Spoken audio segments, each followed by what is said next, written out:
This series has become my favorite pirate fantasy. I just finished Mad Ship by Robin Hobb, so here's my review. I'll start as non-spoiler as possible. This is a fantastic sequel.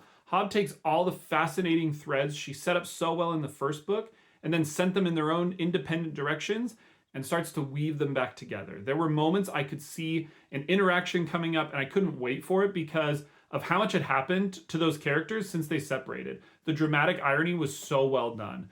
We know more than the characters, and that builds so much anticipation on so many levels. It's expert plot and character work.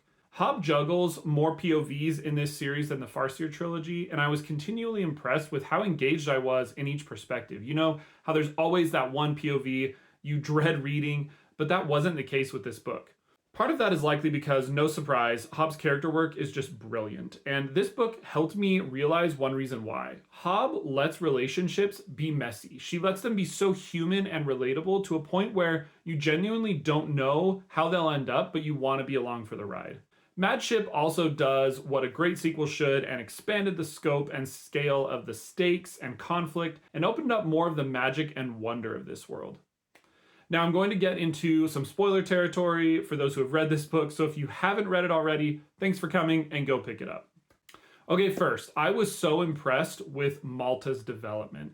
She was nearly insufferable at the beginning, but still understandable with a sympathetic situation, even if her reaction to that situation made me almost dread reading her POV. But then Hobb slowly develops her into a much stronger character that's still built on the bones of the old, and that I'm rooting for in the end.